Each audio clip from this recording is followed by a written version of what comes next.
Well, welcome to the Speaking of Harvey podcast. Super excited to have with me today a speaker, a dad, a husband, an author, just kind of a jack of all trades. Grant Baldwin. Grant, how are you today?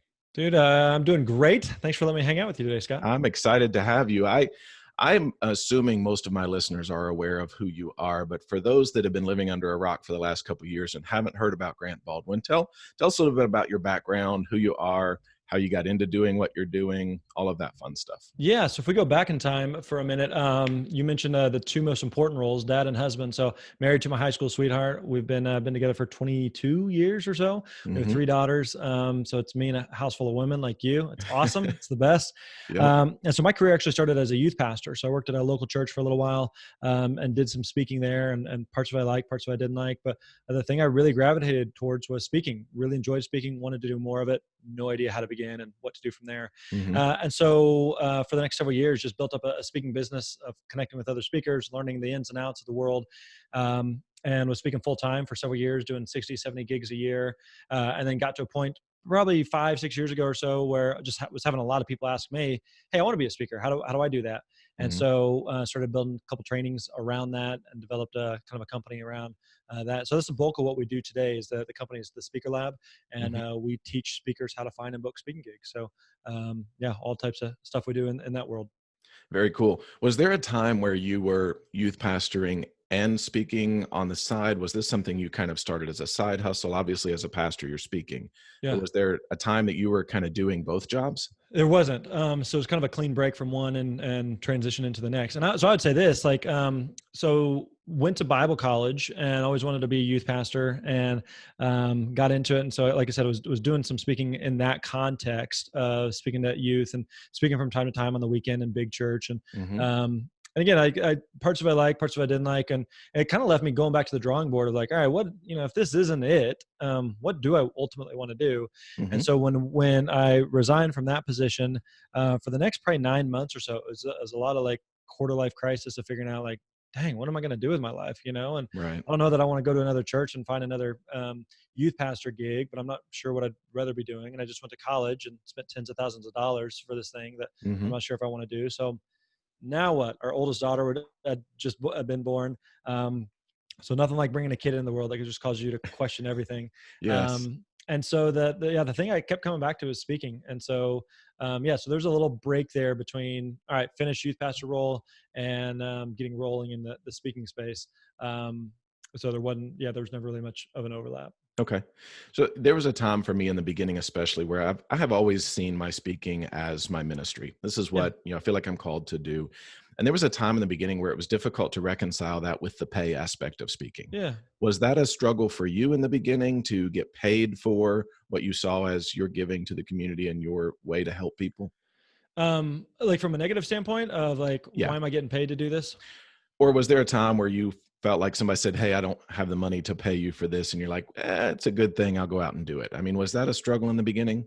I would say yes and no. Like one thing I was really conscious of was when I left the gig as a youth pastor and then started doing more speaking, was I wanted to do more speaking in the education space and specifically with schools and student conferences. So I wasn't actually ever doing much in the church space. So I did and still do occasionally some speaking in church world, but it wasn't like a core piece of what I was doing. So I was very intentional about making sure not to actually market to that world, in part because of what you described there. I knew some speakers who were doing a lot in the church world. There's a lot of opportunities in the church world, but budgets are certainly limited. And so for me, it wasn't like, well, I can't make as much in the church world as I could somewhere else. You can't make a ton speaking to students either, at times. So if it was purely a money thing, then I would have found a different market. Right. But I also recognize that, a joke that we use a lot on, that you probably have heard us say is that we all want to eat and live indoors. And so I remember early, I was speaking a lot, and I remember there's a guy who reached out to me, who was speaking a lot in the church space.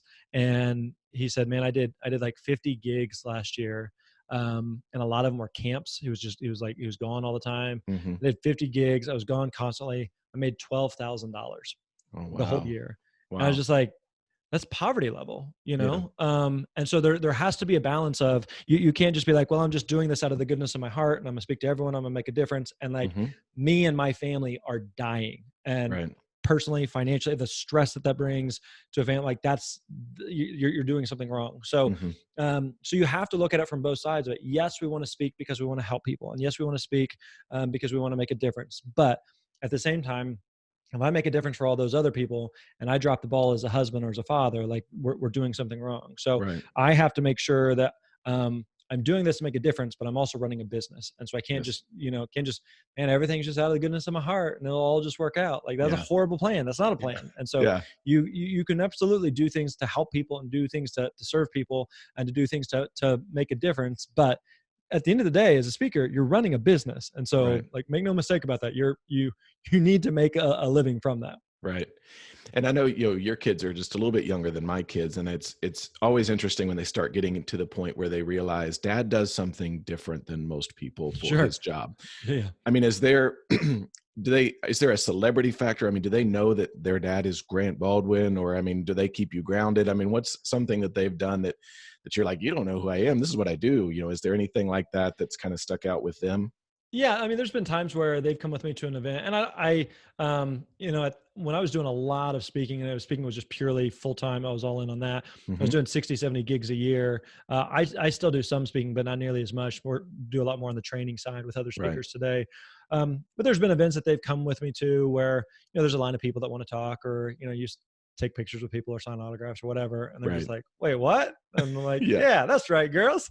Uh, so yeah, I mean, occasionally they've uh, they've seen some of that, Yeah. but for the most part, at the end of the day, I'm still just I'm a I'm a normal dad to them, and I'm a Sure. normal dude Yep. to anybody else. Yeah.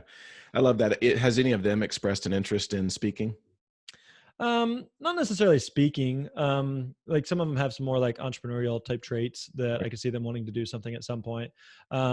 And so, yeah, I don't like personally, I don't have any aspirations of like, hey, if they wanted to get into speaking, awesome. I got a few tips to share. But Right. if they have zero desire to speak, that's fine too.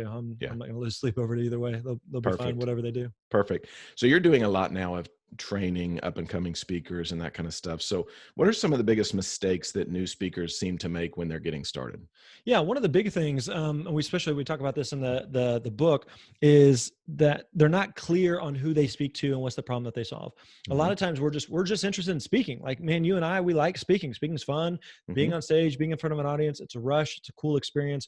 We want to do more of it. So we're not biased at all who we speak to. I just want to speak. Right. And because of that, what happens is we spread the net so far and wide, meaning, like, if someone were to ask a brand new speaker, who do you speak to? And they're like, well, I speak to humans. I speak Right. to everybody. Like, that doesn't work. In the same way, if we said, okay, what do you speak about? What do you want me to speak about? I can speak about anything. It's like, no, you Right. can't. Like, that doesn't work. And so the biggest challenge for a speaker is to just narrow it down and get clear on, this is who I speak to, and this is the problem that I solve. So Hmm. one thing we talk a lot about in the book, and just in general when we're working with speakers, is that you want to be the steakhouse and not the buffet. Be the steakhouse and not the buffet. And what I mean by that is that, Scott, if you and I were going to go, we wanted to go grab a steak somewhere.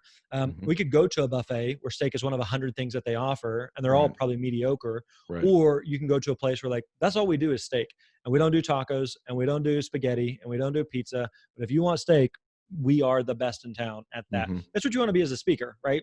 Hmm. Is that I am the go-to person on this topic for this audience. I am it, right? Hmm. Versus saying, like, there's dozens of other things I could speak on, or other audiences. And that's kind of going back to what I talked about earlier when I was leaving the my youth pastor gig and starting speaking, was saying, I'm not going to try to market to everyone. I'm going to try to market to this one specific group of speaking Hmm. to students and schools or conferences. And so from that, like, if someone says, hey, you used to be a youth pastor, do you want to come speak at our church? Sure, I don't mind doing that. But it Hmm. wasn't actively externally trying to get those gigs. Right. And so that's the same thing for any speaker, is just being really clear on, I speak to this audience, I solve this problem, and not trying to be all things to all people. Yeah. I think the most successful people in the world are the ones that specialize. 100%. Yeah, yeah. So it's kind of like, if God forbid one of us needed brain surgery, you have an option. You can go to the family doctor and I'm a doctor. I went to med school. I probably took a surgery class. I could probably figure it out. Right. Or you could go to the person that like day in and day out, all I do is brain surgery. That's it. Yep. That's the person that you want. And that's the person that can charge a premium because they solve a very specific problem for a very specific person. So that's really what you want to be. And it's counterintuitive because we think the more people I speak to, the more topics I talk about, the more gigs I can potentially book. And the opposite is actually true. The more specific you are, the more clear you are, the more focused you are, the easier it is to get gigs. So if we go back to the doctor example and someone's going, man, I just had bad news. I'm going to have to have brain surgery or something. You want to be the person that like, oh, I got the person you need to talk. Don't go anywhere else. This is the doctor you need to talk to. Yep. Versus saying like, well, I got a doctor friend. He might be able to do it. Like, right. He's a doctor, so they're probably qualified to do some type of medical procedure. Right. No. You don't want to be that. You want to be like, no, this is the person, and this is the lane that they are in. And it actually just becomes easier for people to find you and refer you. Yeah, and I think when you're that person in that lane, you have less of a need to advertise. 100%. Because you're the person that everybody thinks of with that thing. And if you, to your point, if you were talking about everything, you're not going to be top of mind for anybody. Yep. You're just a jack of all trades, master of none. Totally. And so you want to be that. Like I'm. So for let's take our business in the Speaker Lab, right? The core of what we do is we teach people how to find and book speaking gigs, right? Now, people who are interested in speaking are also interested in a lot of other topics: coaching, consulting, writing books, doing courses, doing a podcast, doing a lot of different things, right? So there's a case to be made that we could probably provide some type of product or service for all those things, right? Because people interested in speaking are probably interested in those things. But I don't want us to be watered down and say, what does Grant and the Speaker Lab do? Well, they do a little of this, they do a little of that, they do a little. It's just kind of like, I'm not really sure what they do. Right. And there's probably entrepreneur friends that we both know where you're like, what do they do? I don't really know how to describe. I was hanging out with some people from our team yesterday, and we were talking about a couple entrepreneur friends, and like, I know them well. These people we were talking about, we were like, I don't really know what they do, And so I couldn't really, they're kind of a buffet instead of a steakhouse, Right. So if you came to me and said, hey, Grant, I'm coming to Nashville to visit. Where's the best place to go to get tacos? I'm not going to be like, oh, you should go to, I think they might do tacos. No, here's the place you need to go. Like, this is the place, because they're in a good way pigeonholed as the go-to resource on, a certain topic or whatever it may be. And I think there are some people who do a few things really well, but there are a lot of people who do one thing. Clint Pulver has been on my podcast, and when he and I talked, he only speaks. He doesn't coach. He doesn't consult. He speaks, and he speaks only. He just wrote a book, so he's getting into the writing stuff, but he's killing it over 100 days a year, only speaking. Yeah. And it's also important to note that, let's take Clint, for example. He speaks, but let's say he wanted to, he wants to do a book or he wants to do consulting. You can do all the things, but you can't do them all at once. So you can't say, all right, from day one, I want to be a speaker and I want to be an author and I want to be a consultant and I want to be a coach and I'm going to do all those things equally well. Right. It's just not going to work. So like with what we do today with the Speaker Lab, we do coaching, we do speaking, we do courses, we do group programs, we do a podcast, we do all these things, but they have evolved over time. Right. And so sometimes we look at speakers that are like several years ahead in their business or in their journey, and not just speakers, but just businesses in general, who may perhaps do several things. And so we think like, well, Tony Robbins can speak on a bunch of things. Why can't I speak on a bunch of things? Well, you're not Tony Robbins. Right. And whenever Tony got started, he didn't speak on all the things. So like a good example is I'll give you two examples. One is like a Gary Vaynerchuk. Gary speaks on social media, he speaks on marketing, speaks on branding, speaks on a variety of different things. But when Gary got started, just as an online entrepreneur, do you remember what he talked about? I don't know. No, it wasn't wine. Social media. Yeah, oh, that's right. He was a wine. I did know that. Yeah. All he did was wine. Yeah. Right. So it wasn't like I'm gonna just teach you about drinks in general, or I'm gonna teach you about some type of marketing or branding. He's like, wine. That's it. That's all I do. Right. Yeah. Another example would be like a Michael Hyatt. Michael speaks on a variety of things today, Mm-hmm. productivity and leadership and, like a variety of different topics. But where he got his start was publishing. Yeah. All he did was Book publishing, publisher. right? Mm-hmm. The publishing industry, self-publishing, that's all they did. And then over Mm-hmm. time, that expanded. Mm-hmm. I'll give you one other example. Nike today is a global enterprise that sells 1,000 different products, Right. but when they got their start, they sold one product. They sold a very high end running shoe for like collegiate runners. Mm-hmm. That was it. Like Mm-hmm. this fancy track shoe. And Mm-hmm. then like, okay, we got some traction with shoes. What if we did something for basketball players? What if we did something Mm-hmm. for, runners? What if we did something for like everyday, just an everyday shoe? And so, okay, what if we do hats? And what if we do basketballs? And what if so Right. we look at like, well, if Nike can sell everything, then I can sell everything. But you're not Nike. And that's not Right. the way Nike started, So Right. just realizing you can expand to do more things. It's not like, Yes. okay, you choose to be a speaker, therefore you can only ever speak forever and ever and ever. Like that's not true, but you can evolve and grow and change, but you have to do it in the right order and do it in the right timing instead of Mm-hmm. trying to do all the things at the same time. So in the beginning, be very laser focused, be the person for that thing. And 100%. then expansion comes from that once you're successful in that thing. Totally. And it can absolutely evolve and change over time. So, but you can't expect, so if Clint said, for example, man, I'm going to be doing all these different things. I'm going to speak and I'm going to give drum lessons and, because Clint's a drummer for those Right. that don't know. Mm-hmm. So I'm going to speak, I'm going to give drum lessons. I'm going to write a book. I'm going to coach. I'm going to consult. I'm going to hold these retreats and I'm going to do an online course. Man, I can't figure out why I'm not getting any traction in my speaking business. Right. Because you're trying to do all the things. But like Yeah. you said, the reason Clint is killing it is because all he focuses on is speaking. Yep. All I want to do is keynotes. All I want to do is book gigs. All I want to do is focus on this one thing. Mm-hmm. Now I got some traction with that. Now it's a little bit easier to say, okay, now I'm going to add some other layer to the business. But to begin with, all I want to do is focus on this one thing. And ultimately that's how he's seeing results. Love it. So as a new speaker, we kind of know our niche, we know our thing, we're becoming the expert in that thing. How do we get in touch with decision makers? How do we start booking gigs? Yeah. So one of the simplest things to do is to reach out and just to contact people and let people know what it is that you do. So for example, if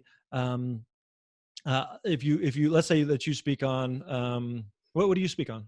Right now I speak on social media and high impact communication. Okay. Social media. Let's take social media, for example. Okay. Let's say that you are speaking to, and what type of audiences do you typically speak to? For social media and technology, it's student based. Okay. And so speaking specifically to students or to teachers or to who?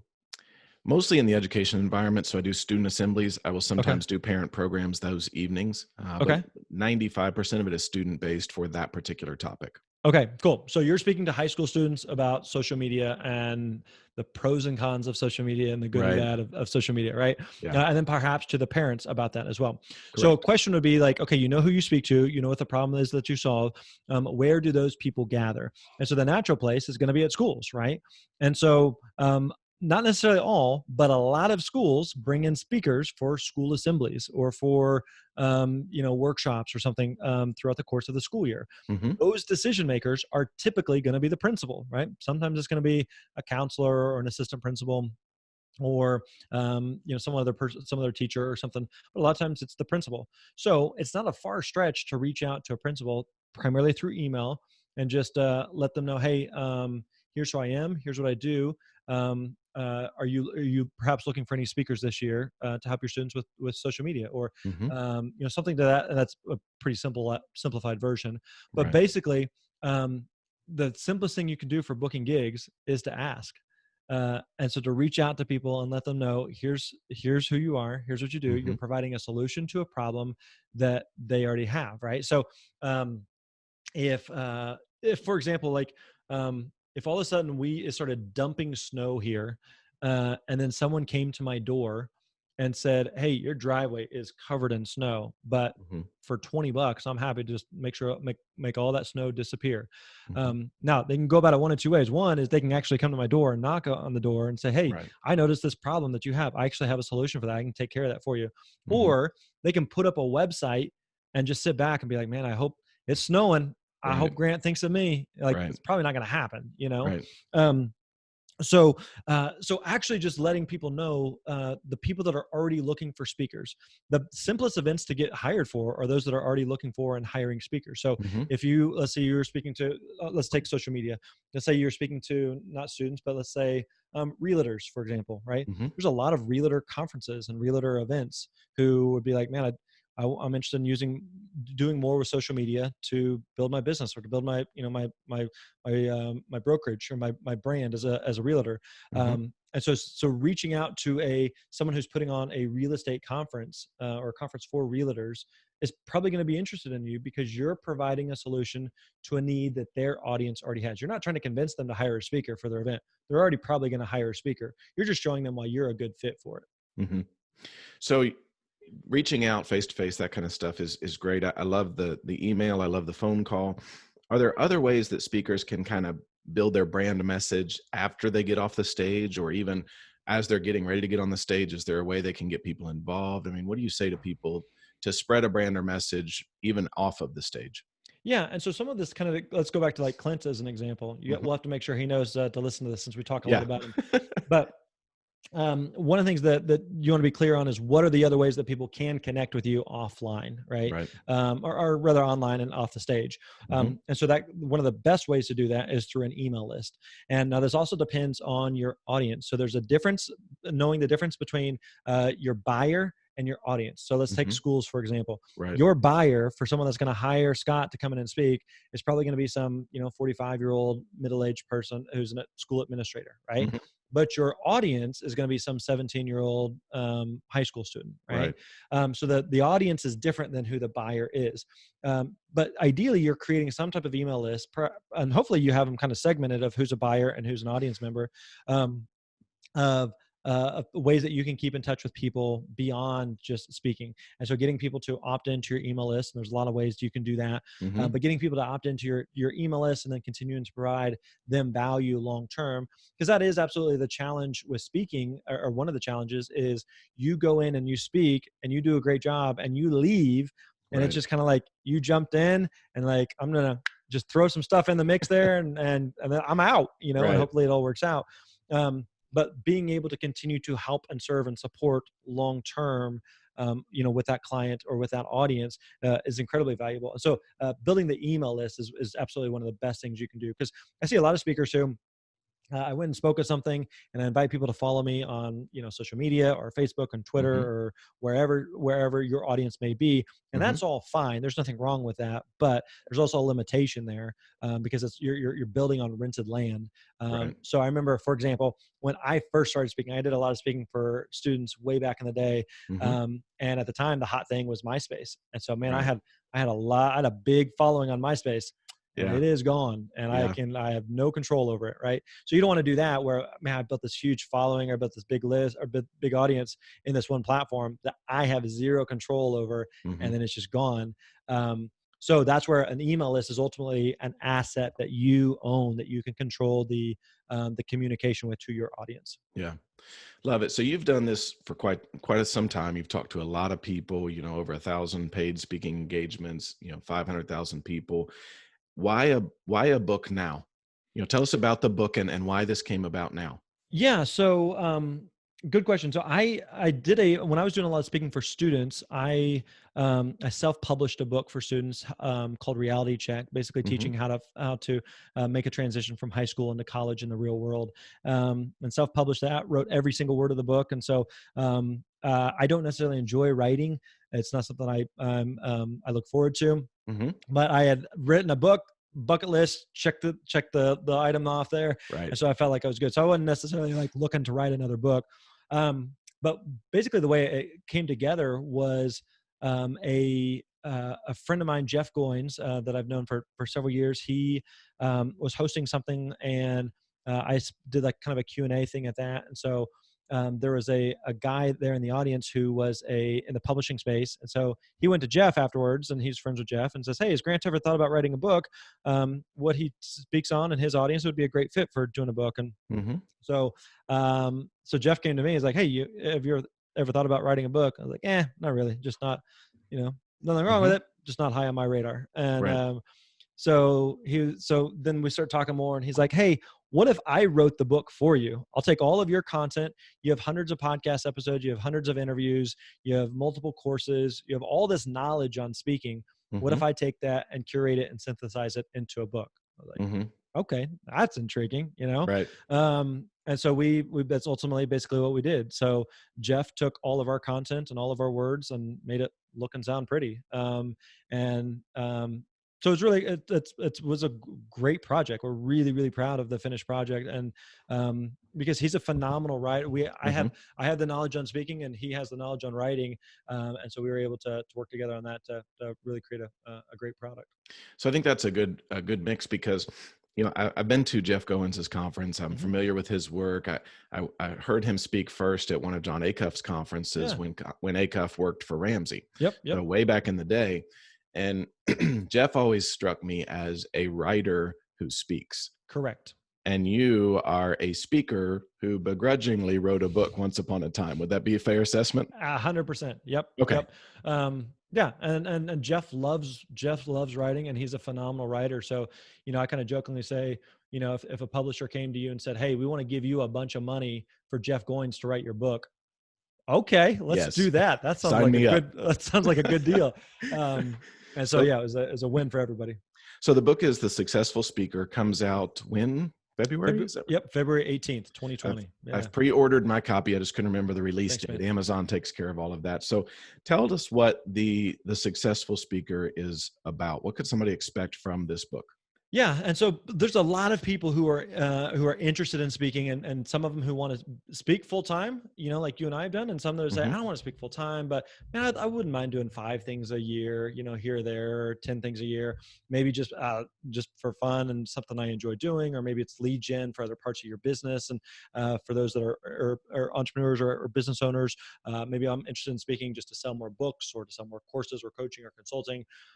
So I found that there's a lot of people, probably similar to writing a book. Speaking is a very aspirational thing. There's a lot of people who are interested in speaking at some level, but no idea how do you actually find gigs, and how do you know how much to charge, and who hires speakers, and like who pays for travel, and like just all the just nuances to the speaking world. So we really wanted to create a timeless guide of here's how you find and book gigs, and here's how you understand how much to charge, and here's how you work with clients, and here's how you figure out what to speak about, and here's how you put together a talk, and here's what a demo video should be, and just all the nuances that go into being a speaker, all the nitty gritty. We wanted to put it into a guide that walks people through it. Here's exactly what you need to do to be able to find and book gigs and to build a speaking career at any level.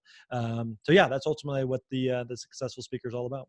Awesome. Sounds like a reference, if you will, a book that you're going to read, but then a book you're going to keep around to say, yes, I got a question and I'm going to flip into this book and find the answer to this question. Yeah. And I'm really, really glad you pointed that out. That's something that Jeff and I talked a lot about. We don't necessarily think that this is I read it and I'm done. I hope it's a guide that you can come back to and wait, I think I remember reading something about, I just booked a gig, and I read the book a year ago. And I remember something in there about a speaker contract. What do I need to send them now? Let's go back and find that chapter and figure out what I'm supposed to send them. Or, I'm talking to a potential client and they just asked me a question. So I think I remember reading something about that of here's the best way to answer that. So we want it to be a reference book that people can come back to for a long time to come. Love that. Love that. Speaking has been good to me. It's obviously been good to you. What, in your opinion, is the best part about being a speaker? When people say, you're a speaker, tell me what you love. What do you love about speaking for a living?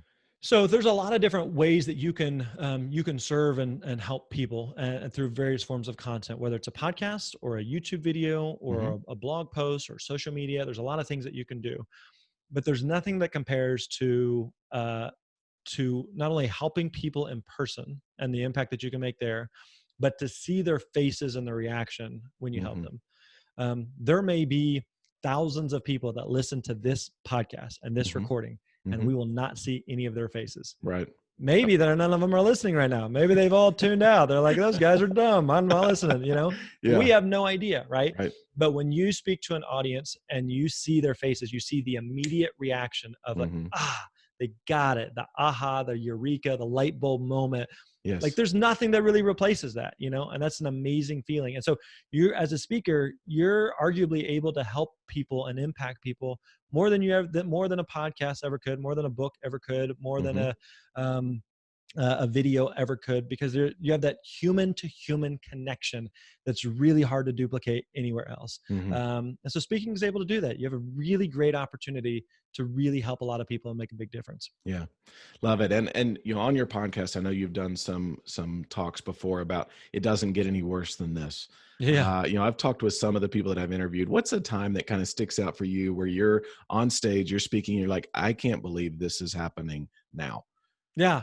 I can think of a couple times. I remember speaking a few years ago in New Jersey, and at this nice hotel, and all of a sudden the power for the whole property goes out, and they're doing some like highway construction right outside, and cut the electrical cord or power cord or whatever Nice. happened there, and so it was out for several hours, and so it was one of those like, all right, we'll just.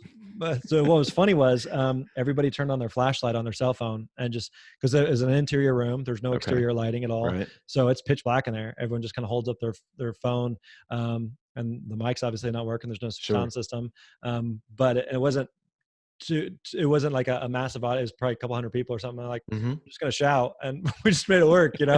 Um, Yeah. so like those type of things. Or I remember a few years ago speaking at a school, and a dog comes running in the auditorium, just zipping around, Oh, wow. and Yeah. good dog. Yeah. You lost everybody's Oh, attention. everybody's gone, Yeah. and so you're just, and finally they corral the dog, get the dog out, and it's like, all right, let's regroup. It's Yeah. just like, I think as a speaker, I like, because most of what we speak on, most of the time we speak, it's very polished. It's very, I know where things are going. Hmm.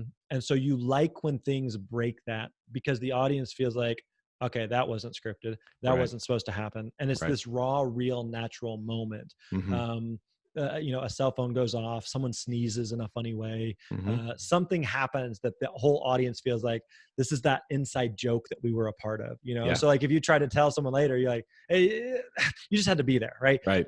When you have those moments as a speaker with an audience, Hmm. that's the best. That's great. And so Which is another thing you don't get from a podcast. You can't yeah, interact that way with your audience. yep, for I was sure. in a high school about 8 years ago, and doing a presentation on bullying at the time was what I was talking about. Yeah, And, in high school, sometimes the secretary will come in because Johnny's going home early yeah, or something like that. Well, she comes and she gets Johnny's attention from behind me. And he's like, me, you're talking to me? She's like, yeah. And I'm trying to talk. And he's coming out of the bleachers, and he comes lumbering down the bleachers because he's a big boy, gets to the last step and falls, like wipes out in front of his whole school. oh my gosh, And I'm talking about bullying. And of course, people laugh. And I'm like, I don't want yeah. to say anything to this kid, because as It's a soon as I trap. say It's a trap. something, it's, he's already read. I was like, if I say something and call attention to the fact that he just wiped out. So, he just went about his merry way, and I kind of ignored it. Yeah, But I'm like, what do you do with that? You just kind of ignore it and hope Johnny's day gets better than it just was. yeah, yeah. So, Yeah, but and so so sometimes it happens where it's just like, oh crap, like that's a bad thing that right, happened, right. I really lost the audience and I got to get them back. And sometimes it's a funny thing, Yeah. and hopefully it's something that's not going to embarrass or hurt an audience member. But I just think, some funny thing that happened. I think the audience that day recovered quickly because I recovered quickly. I Yes, kind of yes, moved off of it. I kind of ignored it. And they realized the irony of the fact that they were kind of laughing at a kid in the middle of a presentation on bullying. yeah, And totally, it kind of drove it home for me. And I did follow up later to ask if he was okay. And secretary's like, he does that kind of stuff all the time. He's just that kid. And so yeah, I knew he was handling it pretty well. yeah. So No, that's a great point. That's one thing we tell speakers all the time, is that the audience takes their cues from you. So if mhm, something happens in the audience, if it's not a big deal to you, it's not a big deal to the audience. right. And in the same way that if they're presenting and they're nervous or they're uncomfortable or they're Hmm. awkward and they feel uncomfortable, then it makes the audience just feel like, ugh, Right. I just feel painful right now Right. for the speaker up there. So, but if something happens, I was speaking a week or two ago, and we're doing like some Q&A at the end, and I just brain fart, lost my total train of thought, and I was just like, Hmm. wait, what are we talking about here? And I just couldn't get back on track with whatever the question was. Right. But I kind of laughed about it. I was like, Yeah. nah, well, move on, next question. Yeah. But so it wasn't a big deal to me, so it's not a big deal to the audience. Whereas if Right. I was like, oh my gosh, this is so embarrassing, then all of Right. a sudden the audience is like, oh, this is awkward, Yeah. But no big deal to you, no big deal to them. And I tell new speakers all the time, the audience, contrary to what you believe, wants you to succeed.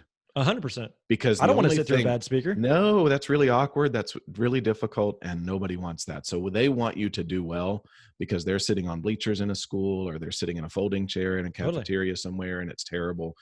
Even in a corporate environment, I've got work I should be doing. Please be good and don't waste my time. Right. Totally. So Totally. they want you to succeed. 100%. Yep. They're on your side. So tell people how they can find out more about you, what you're doing, get involved with what, Grant Baldwin is into these days.